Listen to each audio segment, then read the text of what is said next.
Bienvenue à tous dans PER Story. C'est 3 petites vidéos sur le PER. Le PER, c'est le plan d'épargne retraite issu de la loi Pacte depuis 2019. Il a beaucoup de succès ce plan et c'est pas un hasard, on va voir ensemble pourquoi.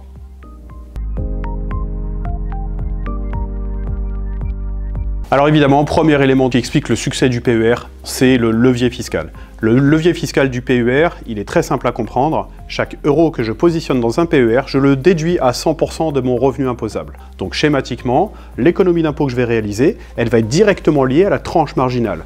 J'ai une tranche marginale d'imposition à 30%, je vais économiser 30% en impôt de mon investissement de PER. J'ai une tranche marginale à 41%, je vais économiser 41%. Ce levier fiscal, il est d'autant plus imposant, d'autant plus efficace que votre tranche marginale est élevée. Ça, tout le monde le comprend très bien. D'ailleurs, l'ensemble des acteurs qui commercialisent du PER en parlent beaucoup. Mais allons un peu plus loin. Alors tout d'abord, il faut bien comprendre une chose, c'est qu'on ne défiscalise pas deux fois. Je reprends un exemple. Je verse 10 000 euros sur mon PER et j'ai une tranche marginale à 30%, je fais 3 000 euros d'économie d'impôt. Mais l'histoire ne s'arrête pas là. Quand je vais arriver à la retraite, je vais récupérer mon capital. Ce capital va être, lui, fiscalisé à l'impôt sur le revenu. Donc si j'ai, là aussi, en situation de retraite, une tranche marginale à 30%, je vais repayer ces 3 000 euros. Et en réalité, dans ces conditions, si on fait simple, on peut considérer que mon investissement retraite a juste été un transfert de pouvoir d'achat à un autre moment. Alors dans ces conditions, le PER, c'est une chimère? C'est un mensonge? Alors, un mensonge, une chimère, pas vraiment.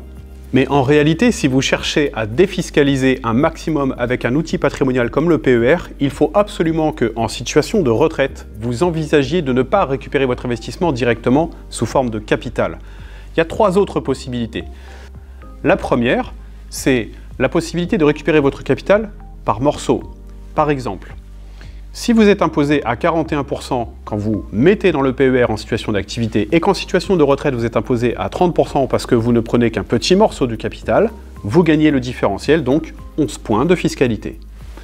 La deuxième possibilité, c'est de ne pas récupérer le capital, même par petits morceaux fractionnés, mais de convertir ce capital sous forme d'une rente versée à vie. À ce moment-là, le montant sera plus faible et en plus, vous accédez à un abattement forfaitaire de 10% sur la rente.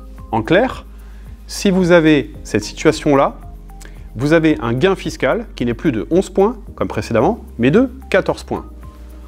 Bon, on va pas se mentir, je sens que si vous cherchez absolument la défiscalisation, 14 points, ça vous fait pas rêver. Donc il existe quand même une troisième possibilité, et celle-ci, elle est extrêmement efficace.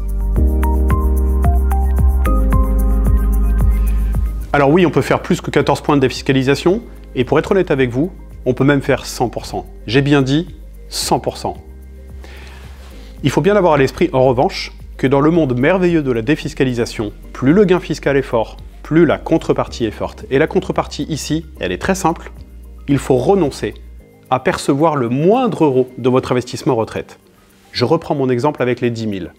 Je verse 10 000 sur mon PER. Je fais 41% d'économie d'impôt. J'arrive en situation de retraite, je ne récupère ni capital ni rente, rien du tout, je laisse vivre mon investissement retraite. Comme personne n'est éternel, un jour, tout ceci sera transmis à vos ayants droit par voie de succession. Peut-être qu'il y aura des droits de succession à payer dessus, comme sur tous vos autres biens dans votre patrimoine. En revanche, vos 41% d'économie fiscale, elle sera définitivement purgée. Elle sera acquise définitivement. Si vous voulez utiliser votre PER comme un outil fiscal, n'y touchez jamais, renoncez-y, et vous verrez, ce sera même une stratégie encore plus efficace que l'assurance vie.